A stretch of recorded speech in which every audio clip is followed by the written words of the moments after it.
semana passada, há 2 semanas atrás, nós demos início aqui num tema, né?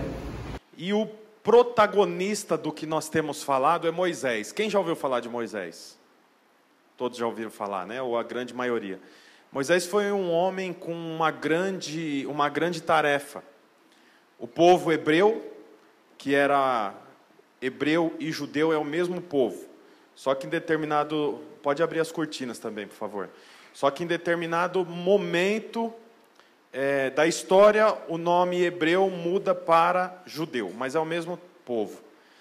Eles... né, que a gente vai entrando em outras histórias, né? Mas a Bíblia conta que tinha um homem chamado José. Quem já ouviu falar de José? José, conhecido como José do Egito, era um hebreu, só que os irmãos tinham inveja dele. Então, em um momento, planejaram matar a José, mas não mataram, decidiram então vendê-lo para o Egito. Ele foi para o Egito, ficou lá como escravo, mas ele tinha o favor do Senhor, e por conta disso ele multiplicou, se tornou governador e trouxe todos os hebreus para viver no Egito, inclusive os irmãos que tinha o vendido. O pai trouxe todos para o Egito. Eles ficaram muitos anos ali, viviam muito bem, só que o povo multiplicou tanto, preste muita atenção, os judeus, que não era natural do Egito, mas veio para o Egito, cresceu e multiplicou tanto, que a Bíblia fala que em um momento, eles eram mais numerosos do que os próprios egípcios. Imagina, os hebreus foram para uma terra que não era a terra deles, mas eles eram tão prósperos e tão multiplicadores, que chegou uma hora que tinha mais judeu no Egito do que egípcio. Então a Bíblia fala que o faraó decidiu usá-los como escravos. Porque ele fala assim, se esse povo se rebelar, eles tomam o Egito de nós. Então antes que isso aconteça, vamos colocá-los como escravos. Então foi isso que aconteceu. Eles foram colocados como escravos. No meio disso tudo nasce Moisés. Moisés deveria ter sido morto quando recém-nascido. Como os judeus se multiplicavam muito, qual era a lei que foi estabelecida? Todo garoto, menino, que nascesse dos hebreus, assim que nascesse, deveria ser jogado no rio. Tá certo? Deveria ser jogado no rio. As meninas não. Mas os meninos deveriam ser jogados no rio. A mãe de Moisés conseguiu escondê-lo por 3 meses, até que chegou uma hora que ela fez o que tinha que fazer. O que tinha que fazer? Jogar no rio, não é isso? Ela jogou ele no rio. Só que tinha um detalhe, num cesto. Já dá uma pregação isso aqui. Porque todos nós fomos jogados no rio. Mas tem uma diferença, eu e você não naufragamos porque nós estamos em Cristo. Amém? Ele foi jogado no rio. E quando ele foi jogado no rio, ele estava em cima de um cesto. O cesto foi pelo rio. Um ponto do rio, a filha de Faraó estava tomando banho. E ela viu o cesto, pegou o cesto, tinha uma criança, ela adotou a criança. E essa criança era Moisés. Ela cuidou de Moisés como filho. Moisés foi educado segundo a lei egípcia. Ele esqueceu, ou melhor, ele nem chegou a aprender, né, os costumes dos judeus. Ele foi educado segundo o costume dos egípcios. Então ele tinha a barba que os egípcios usavam, né, porque era diferente. Ele usava a roupa de egípcio, não de judeu. Ele falava como um egípcio, não como um judeu. Ele era um egípcio, apesar de naturalmente ser um judeu. Aí o que aconteceu? Com 40 anos, caiu uma ficha. Ele caiu em si. Você já ouviu essa expressão, cair em si? Também é outro tema que nós podemos pregar aqui em um momento. Porque todo ser humano, em algum momento, vai ter que cair em si. Em que momento que eu caio em si? Eu caio em si quando eu percebo que eu sou orgulhoso e por isso que meu casamento não dá certo. Cair em si. Eu caio em si quando eu percebo que eu gasto mais tempo na rede social do que conversando com o meu marido, com a minha esposa. Eu caio em si. Eu caio em si quando eu percebo o caminho que eu estou andando e eu percebo que não é esse o caminho que eu deveria estar. Isso chama cair em si. Moisés caiu em si e falou: o que eu estou fazendo aqui do lado dos egípcios? Os meus irmãos estão sofrendo e eles são os meus irmãos, não os egípcios. Chegou uma hora então que ele quis resolver o problema com as próprias mãos e ele viu um soldado egípcio castigando um hebreu, que era o povo dele. Quantos estão me acompanhando? Aí ele foi lá e resolveu com a própria mão. Matou o soldado egípcio e enterrou o soldado egípcio na areia. Ele mesmo cavou a cova, ele mesmo enterrou, mas com o passar dos dias foi descoberto. E aí começou um burburinho, aquela coisa, ele matou um egípcio. Resumindo a história, ele fugiu, foi embora do Egito e ficou mais 40 anos fora do Egito. Agora, com 80 anos, Deus diz assim para ele: Moisés, eu preciso que você volte para o Egito, porque você não vai libertar os seus irmãos com a sua própria mão, matando soldados e enterrando na areia. Você vai libertar, mas eu é quem vou te direcionar para isso. Não adianta você tentar resolver os problemas com a sua mão. Se você tentar resolver os seus problemas com a sua própria mão, isso só vai aumentar os problemas. Isso que eu estou falando agora está registrado em Êxodo capítulo 4. Vamos abrir? Abre a sua Bíblia aí. Êxodo capítulo 4. Olha o que diz lá.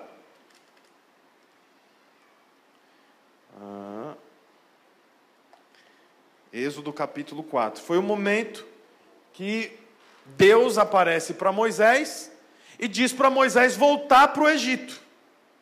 Então olha o que diz lá. Moisés respondeu: e se eles não acreditarem em mim, nem quiserem me ouvir e disserem: o Senhor não lhe apareceu? Então o Senhor lhe perguntou: o que é isso que você tem nas suas mãos?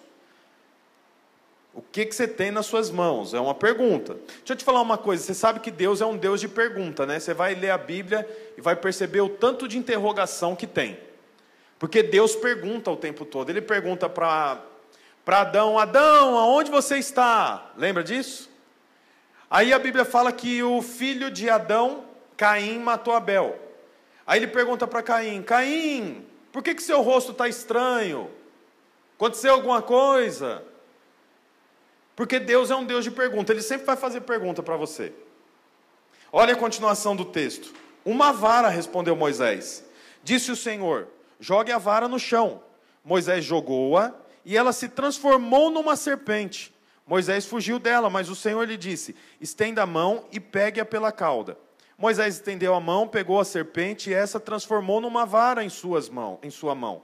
E disse o Senhor: isso é para que eles acreditem que o Deus dos seus antepassados, o Deus de Abraão, o Deus de Isaac e o Deus de Jacó, apareceu a você. Então Moisés tinha uma grande tarefa: voltar para o Egito e libertar os hebreus.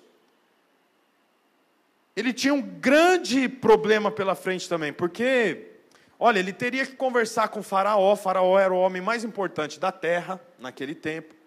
Ele teria de enfrentar os hebreus e os egípcios. Ele não era querido nem pelos hebreus e nem pelos egípcios.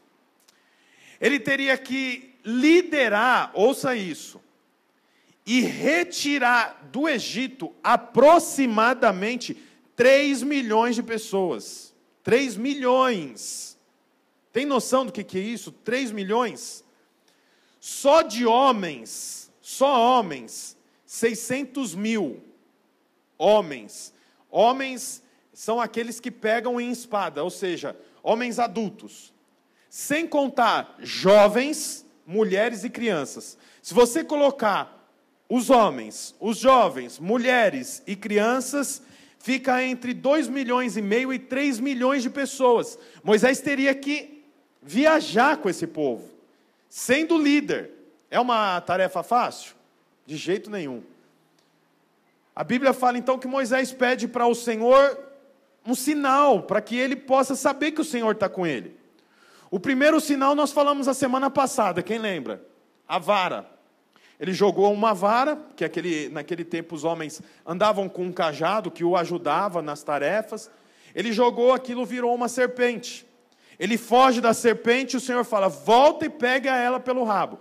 Ele pega a serpente e a serpente volta a se transformar num cajado. E eu falei sobre você aprender a lidar com a serpente. Se você não esteve aqui domingo passado, entra lá no canal do YouTube, escreve Pastor Bruno Simões, vai aparecer as pregações, você ouve a pregação de domingo passado. Esse foi o primeiro sinal, transformar o cajado numa serpente e depois transformar a serpente num cajado. Eu quero falar hoje sobre o segundo sinal, que começa lá no versículo 6. Versículo 6 diz assim, é o segundo sinal que Deus está dando para Moisés. Disse-lhe mais o Senhor, coloque a mão no peito. Moisés obedeceu. E quando a retirou, ela estava leprosa, parecia neve. Ordenou depois, agora coloque de novo no peito. Moisés tornou a pôr a mão no peito. E quando a tirou, ela estava novamente como o restante de sua pele. Então, por que a Bíblia fala aqui que a mão ficou branca? Porque a lepra, que era uma doença naquela época, hoje a lepra, a doença mais próxima da lepra é a hanseníase. É uma doença que ela faz com que a pele, a carne perca a sensibilidade. E as extremidades do corpo, orelha, nariz, vai perdendo tanto a sensibilidade que quando a pessoa infectada pela lepra se coça, ela arranca pedaço e nem percebe. É uma coceira muito grande, uma alergia muito grande, a pele perde a cor. Sabe quando você se coça e fica a marca da unha esbranquecida assim? Era mais ou menos aquilo, ficava branca, e quando a pessoa se coçava, chegava a sair pedaço de carne, e a pessoa não sentia dor. Então o Senhor falou, Moisés, você vai voltar para o Egito e vai libertar o povo. Moisés fala, Senhor, acho que o Senhor errou, não sou eu. Ele fala, então eu vou te provar que é você, e eu vou provar que eu vou com você. Aí tem a prova do cajado, e agora tem a prova da mão batendo no peito. E olha, parece apenas um sinal, mas não é apenas um sinal, tem um princípio estabelecido aqui. Moisés teria que conversar com o faraó, Moisés teria que liderar praticamente 3 milhões de pessoas, Moisés teria de ter um plano, um projeto, Moisés teria que caminhar aproximadamente 500 quilômetros, do Egito até Canaã, pelo deserto. Era uma tarefa muito difícil. Anteriormente, ele já tinha tentado libertar os hebreus do cativeiro. Mas ele tentou com as mãos. E quando ele mata um soldado egípcio em terra, não ajudou em nada isso. Agora o Senhor fala, volta, mas antes eu quero te dar um sinal. Vocês estão me ouvindo bem? Então, mas antes eu quero te dar um sinal. Bate no peito. Bate no peito, ele bate no peito. Quando ele bate no peito, o Senhor fala, olha para a sua mão. E a mão e o braço está todo com lepra. Eu acho engraçado, eu acho interessantíssimo isso, porque Moisés tinha uma grande tarefa, mas definitivamente ele não poderia contar com a força do braço dele. E é isso que o Senhor está tentando mostrar. Toda vez, olha para mim, toda vez que você tenta resolver um problema baseado no seu conhecimento, só vai sair uma coisa, lepra. Toda vez que você bate no peito e fala, eu resolvo o meu problema. Toda vez que você bate no peito e fala assim, eu multiplico o número de pessoas na igreja. Eu vou conseguir estabelecer uma igreja grande em Araucária. Eu vou conseguir resolver o meu problema financeiro. Eu vou conseguir parar de ser boca suja e falar palavrão. Eu vou conseguir abandonar as drogas. Eu vou conseguir ser um pai melhor. Não importa o que seja. Quando você bate no peito, a única coisa que sai é lepra. Era isso que o Senhor queria mostrar para Moisés. Moisés, o seu coração é até bom. Eu sei que você percebeu a necessidade de libertar os hebreus do Egito. Mas não tenta com a sua mão, porque bate no peito, tem lepra, tem doença. Toda vez que você bate no peito, tem doença. Eu vou casar, eu vou arrumar uma... Você não vai conseguir nada, porque não tem nada de bom em você. Enquanto você acha que tem coisas boas em você, esquece, não tem nada de bom. A única coisa que você vai arrumar é lepra. Sabe, o Senhor tem prazer em abençoar aqueles que não merecem ser abençoados. Agora, aqueles que merecem ser abençoados, vai viver a vida tentando resolver a própria vida, e não vai conseguir. Olha na Bíblia, e você vai perceber as pessoas que foram abençoadas, as pessoas que o Senhor deu ouvidos, as pessoas que o Senhor deu um presente, era tudo gente que não merecia. Imagina Zaqueu. Estou falando de Zaqueu que todo mundo conhece, né? Aquela música, né? Como Zaqueu, eu quero subir no mais alto, né? Tal. O Senhor ia passar pela cidade de Zaqueu. Zaqueu era um cobrador de impostos, corrupto. Provavelmente seria um dos políticos investigado pela Lava Jato e condenado. Roubava. Ele cobrava o imposto e cobrava até 4 vezes mais para ele. Era ladrão. Ninguém gostava de Zaqueu. Tanto que todos souberam que Jesus passaria por um lugar, e todo mundo foi lá para ver Jesus passar. Jesus já estava muito conhecido, por conta das vezes que tinha feito muitos sinais e milagres, enfim. Aí a Bíblia fala, olha aqui para mim, que todo mundo ficou no local, aquele tumulto, aglomeração de gente. E Zaqueu, que era de baixa estatura, foi lá para ver, mas ele não conseguia ver, porque ele era pequeno. Eu imagino que Zaqueu ia encostar para ver Jesus, e alguém dava uma cotovelada nele, sem vergonha. Cobrou a mais o meu IPVA, cobrou a mais o meu IPTU, não vou dar espaço para você não. Era gente ruim. Aí a Bíblia fala assim, que chegou um momento que ele viu uma árvore, e ele subiu na árvore, para ver Jesus passar, e Jesus passando pela árvore, pelo caminho. Chegou num ponto, Jesus parou, olhou para cima e falou, Zaqueu, pode descer, eu vou dormir na sua casa. Eu fico pensando, quantas pessoas justas estavam ali vendo Jesus passar? Quantos pagadores de impostos, gente que não bebia, gente que não fumava, gente que dava o dízimo e a oferta, gente séria. Quantas pessoas não estavam ali olhando e pensando, né? Poxa, devia ser na minha casa, né? Mas Jesus escolhe a casa de quem?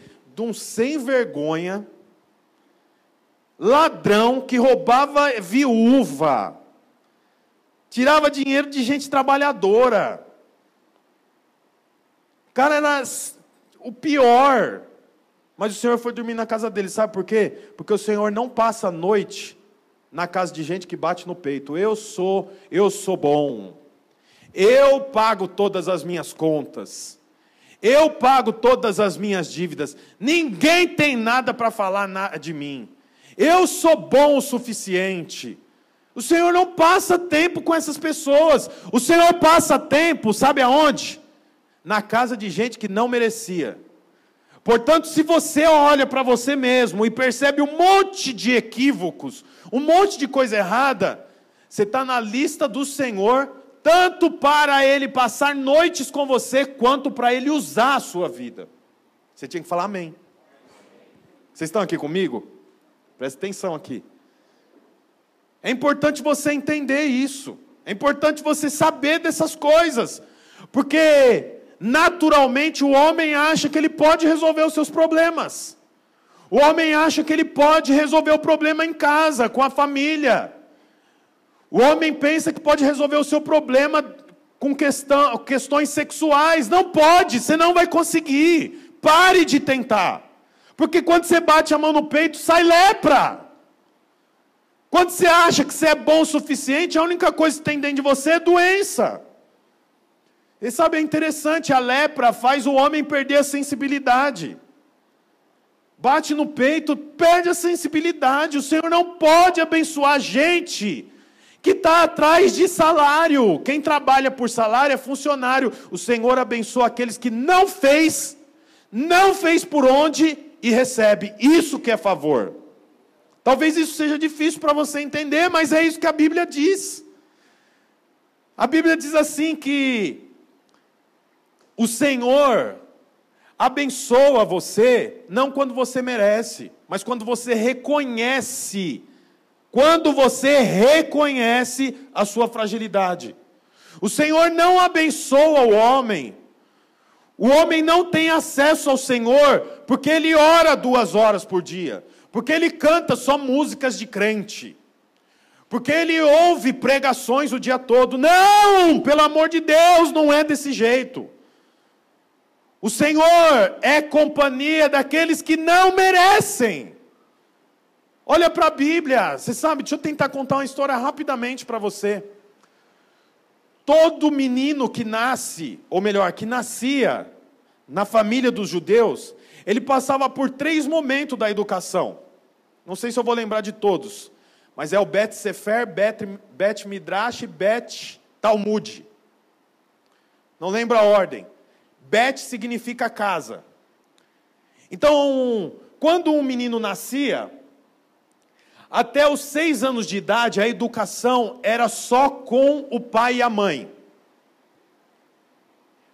A casa de ensino era o pai e a mãe. Quando ele completava 7 anos, até os 11, 12 anos, ele estudava na sinagoga, com um rabino. Estou falando sobre a educação dos judeus, tá? Lá o rabino iria percebendo, esse menino aqui tem futuro como rabino. Esse aqui tem futuro como rabino. Quando ele completava os 11, 12 anos, aqueles que tinham condições para ser um rabino, continuava com o rabino. Aqueles que não tinham condições ou não era bom o suficiente, era direcionado para fazer o trabalho dos pais. Então os rabinos falavam, olha, você é um jovem muito bom, mas você não pode caminhar comigo. Volta e vai ser carpinteiro, junto com seu pai. Volta e vai cuidar de ovelha, junto com seu pai. Volta e vai pescar, que é o que seu pai faz. Mas os melhores ficavam com os rabinos. É a história do Talmidim. Bom, dito isso, preste atenção. Quando Jesus escolhe os 4 primeiros discípulos, aonde eles estavam? Vou dar uma dica. Pescando. Se eles estavam pescando, significa que eles não eram bons o suficiente para serem rabinos. O Senhor escolhe os pescadores, os meninos que estavam lá no meio do mar, jovem. Aí sabe o que Jesus fala? Vem caminhar comigo e eu mudarei a sua história. De pescador de peixe você vai ser pescador de homens. Jesus era o rabino que aceitou os meninos que não tinham condição de ser rabino. Os rabinos da época desclassificaram Pedro, André, Tiago, João, desclassificaram. Vai pescar que o seu negócio é trabalhar na lida do dia a dia. Você não pode ficar o dia inteiro comigo na sinagoga porque você tem falhas sérias de caráter. Você tem falhas sérias no seu temperamento. Não dá para você ficar comigo. Aí sabe o que Jesus faz? Vocês podem caminhar comigo. Eu vou fazer de vocês pescadores de homens, eu vou transformar a sua história. Olha, você percebe mais uma vez quem é que Jesus chama? Gente que não deveria ser chamada. Gente que não deveria estar na história. Gente que não deveria estar registrado na Bíblia, porque era ruim. A prova de que era ruim, você percebe Pedro. Foi chamado jovenzinho, caminhou com Jesus. Ele não foi chamado com 40 anos, não, tá? Os discípulos de Jesus eram jovens. Novos. Quantas pisadas de bola Pedro não dá com Jesus? Nega Jesus 3 vezes. A hora que Jesus vem ser preso, ele corta a orelha do guarda. Aí uma hora ele responde corretamente uma pergunta lá, Jesus fala, olha, quem que vocês dizem que eu sou? Aí Pedro responde corretamente. Aí Jesus fala, nossa, Pedro, que boa resposta. Olha, essa resposta aí, não foi o homem que te disse não, hein? Foi o Espírito. Aí Pedro fica cheio, né? Aí Jesus continua falando, olha, eu preciso ir para Jerusalém, porque lá em Jerusalém eu vou morrer. Pedro fala, eu não deixarei você ir. De forma alguma eu deixarei que você morra. Aí Jesus olha para ele e fala, arreda-te de mim, Satanás. Quer dizer, num momento era bom, no outro momento era ruim. Jesus reúne os 12 discípulos, fala, hoje vai ser diferente. Fiquem todos em posição e eu vou lavar o pé de vocês. Todos em posição, Jesus pega uma bacia, põe uma toalha nas costas, agacha na frente dos discípulos e lava o pé de um, lava o pé de outro, lava o pé de outro, todos sem graça, porque naquela época se lavava os pés, porque não tinha sapato fechado, não tinha carro, as pessoas andavam na rua, e naquela época a rua era de terra, tinha muito pó. Então, para se alimentar, era comum que as pessoas lavassem as mãos e os pés. O que não era comum era o rabino lavar o pé do discípulo. Quando chega em Pedro, Pedro fala assim, não, meu pé você não vai lavar. Jesus olha para ele, deixa eu lavar seu pé, Pedro. Não tem nem coragem de deixar você lavar meu pé. Aí Jesus fala, ou você deixa eu lavar seu pé, ou você não tem nada a ver comigo. Então lava o corpo inteiro. Você percebe que Pedro, que era um pescador e repetiu de ano, não servia para ser rabino, agora está andando com Jesus e continua pisando na bola. Por que eu estou dando todos esses exemplos para você? Porque eu quero encorajar você a não bater no peito. Eu quero encorajar você a acreditar no que Jesus fala e não no que você fala. Porque você fala que para de fumar, não para. Você fala que vai parar de ver pornografia e não para. Você fala que você vai parar de mentir e não para. Vai parar de fazer fofoca e não para. Vai parar de falar mal do seu marido para sua mãe e não para. Vai parar de falar mal da sua esposa para os seus amigos e não para. Vai parar de ficar bêbado e não para. Por quê? Porque quando você bate no peito só tem lepra. Quando eu bato no peito só tem lepra. Eu não posso confiar em mim. A sua carne nunca se converte. Não se esqueça disso, a sua carne nunca se converte. Eu acho interessante porque no texto, vamos voltar para o texto aqui. O texto é legal porque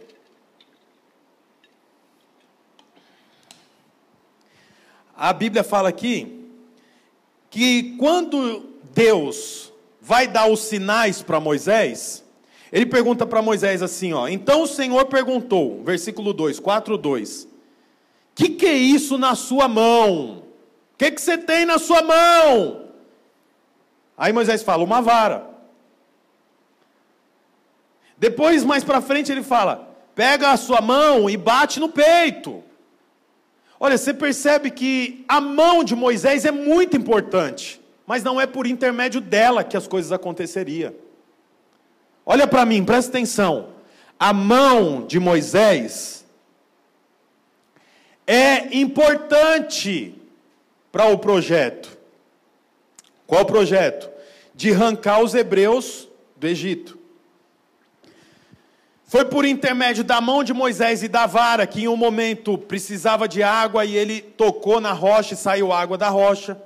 Foi por intermédio da mão de Moisés que um momento eles estavam passando por aperto e aí não tinha para onde fugir, e aí ele pega aquela vara e com a sua mão toca no mar e o mar se abre e eles passam por terra seca. Foi por intermédio da mão de Moisés. Deixa eu te falar, a sua mão é importante, você só não pode confiar nela. O seu braço é importante, mas você só não pode confiar nele. O seu braço tem que obedecer a uma voz, e é a voz que vem do alto. O problema é que quando você não ouve a voz que vem do alto, você faz aquilo que a sua mente manda. Aí sabe o que acontece? Lepra, doença.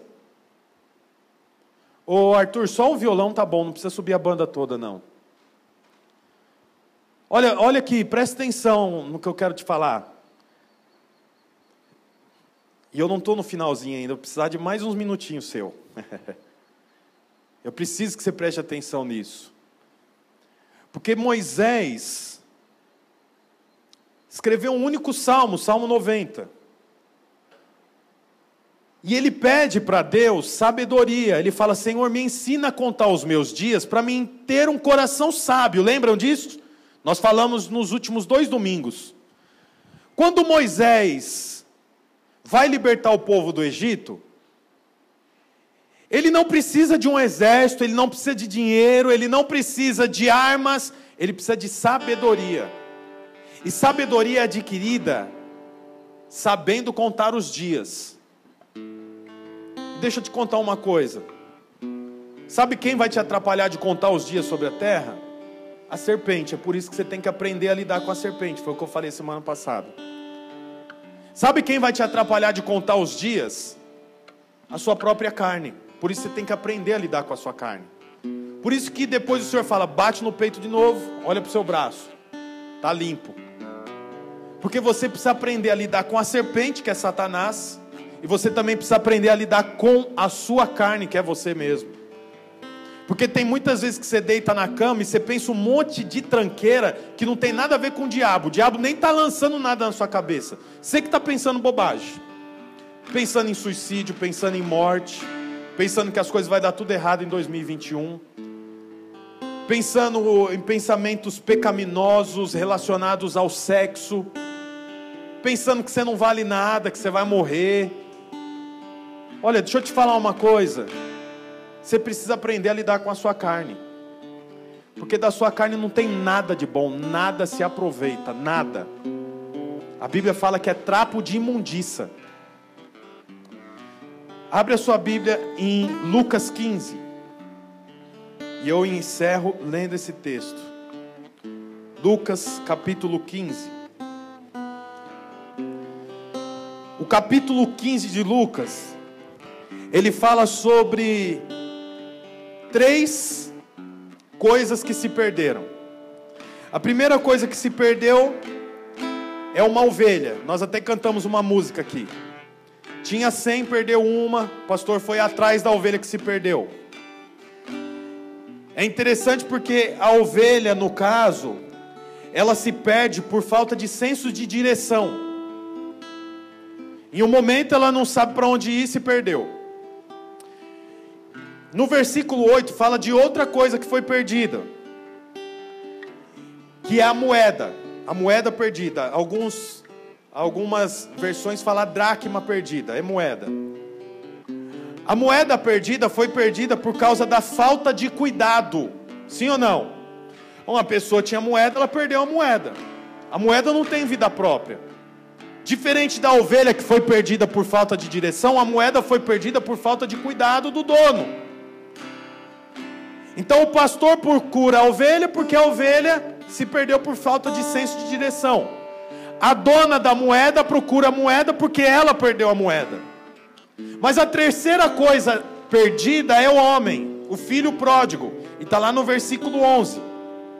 É interessante porque enquanto a ovelha se perdeu por falta de direção e a moeda foi perdida por falta de cuidado, o filho pródigo foi perdido porque ele quis fazer as coisas da sua maneira. Não é interessante isso? Vou repetir de novo, você precisa aprender isso. Leia na sua casa, por favor, leia na sua casa Lucas 15. A ovelha perdida foi perdida por falta de direção. Ela foi comer e quando se deu por conta o rebanho tinha ido. O pastor deixa o rebanho sob cuidado de outro pastor e vai atrás da ovelha que se perdeu por falta de direção. A mulher tinha muitas moedas, ela perdeu uma moeda. Então ela levanta todos os móveis e gasta horas até achar a moeda, porque a moeda foi perdida por falta de cuidado. Mas o filho pródigo, que é o único ser pensante, comparando-se a ovelha e a moeda, ele se perde porque ele fala: eu vou fazer as coisas do meu jeito. Olha, quando você decide fazer as coisas do seu jeito, sem a direção do Senhor, você vai se perder. Eu estou falando a mesma coisa que eu falei sobre Moisés, só que de outro jeito. Quem bate a mão no peito fica leproso. Quem tenta fazer as coisas do jeito que acha certo, se perde. É interessante que o filho pródigo fala: pai, me dá a minha parte, que eu vou viver do jeito que eu quero. O filho pródigo, ele erra, porque ele acredita no esforço próprio. Ele fala: eu vou me virar, eu consigo me virar. Esforço próprio. Você sabe esse texto, essa parábola, a ilustração é que o pai é Deus, sim ou não? E o filho pródigo pode ser um de nós, que fala: Senhor, eu sei que o Senhor acha pecado a gente ter relação sexual fora do casamento, mas é só a sua opinião, eu vou fazer o que eu quero. Olha, Senhor, eu até entendo que o Senhor acha que eu precisaria mudar a conduta da minha vida, mas assim, é só a sua opinião, eu vou fazer o que eu quero. Aí você anda com base no esforço próprio. Esse foi o pecado do filho pródigo. Mas o filho pródigo tinha um irmão, o irmão mais velho. É o filho não pródigo. E é interessante porque uma hora o filho pródigo retorna para casa. O pai o recebe. O filho não pródigo, que é o filho mais velho, estava trabalhando. Quando ele chega, o pai deu uma festa. Ele nem entra para dentro de casa. Ele fala: o que está acontecendo aqui? E um dos funcionários do pai vem e fala assim: o seu irmão que estava perdido foi encontrado. E o seu pai mandou fazer um churrasco para ele. Deu sandália, deu anel, deu roupa.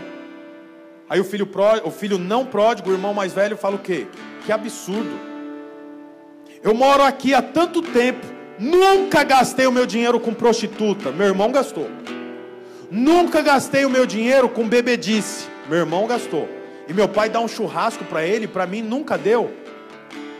Olha, enquanto o filho pródigo erra pelo esforço próprio, o irmão mais velho, o filho não pródigo, erra por justiça própria. Um tem esforço próprio, o outro tem justiça própria. Deixa eu te falar uma coisa. Sabe quando que você bate no peito e fala: eu resolvo? Ou você está pecando pelo esforço próprio ou pela justiça própria. Qualquer um dos dois jeitos, o Senhor não compactua com isso. Em 2021 você não pode caminhar sozinho. Você precisa estar na companhia do Senhor, ouvindo Ele, percebendo Ele, indo na direção dEle. Portanto, abra a mão do esforço próprio e abra a mão da justiça própria. O esforço próprio é quando falo: eu vou resolver isso, eu faço o que eu tenho que fazer, sem direção de Deus, sem ler a Bíblia, sem se aconselhar com uma pessoa mais velha, você vai resolver o seu problema. Esforço próprio. Mas você pode errar também na justiça própria, falando o quê? Eu sou bom, eu leio a Bíblia, eu não gasto meu dinheiro com prostituta, eu não gasto meu dinheiro com bebedice, então eu vou fazer e vai dar certo.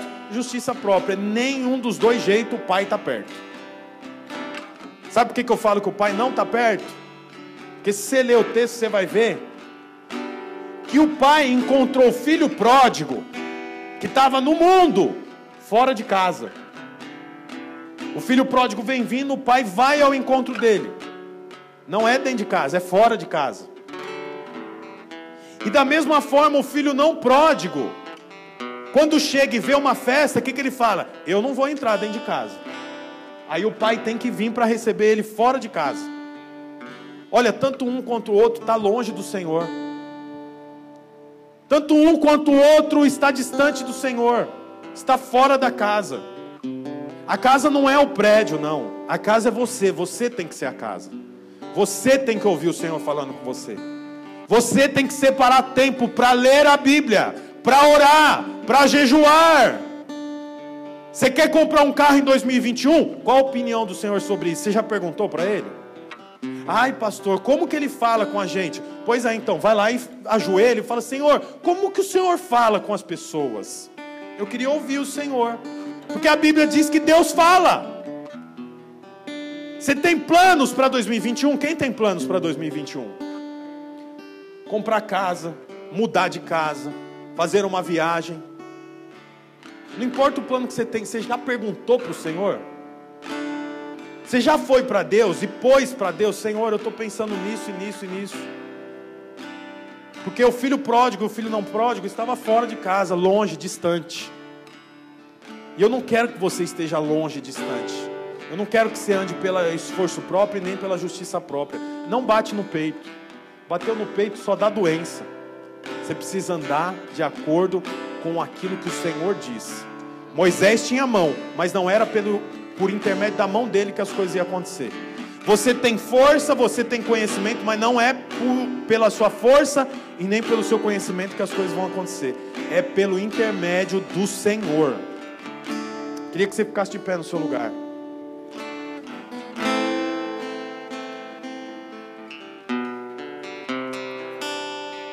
O que você acha que você deveria fazer agora que você ficou de pé? O que você acha que você deveria fazer assim? O que você acha que você deveria fazer agora que nós ficamos de pé? Despedir você, vai para casa, volta?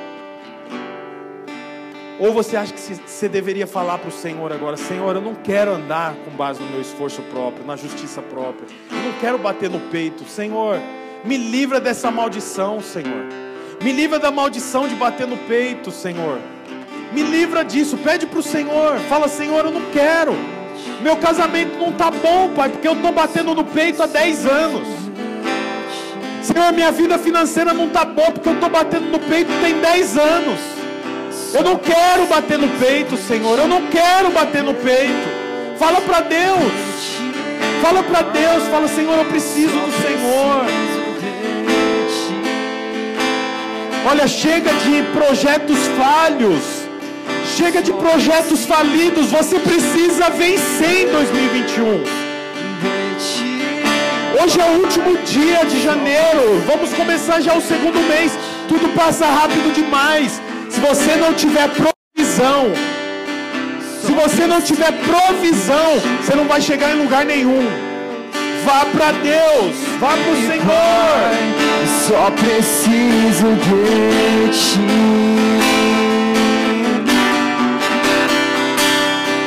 Só preciso de Ti, Deus, de Ti, Pai. Só preciso de Ti.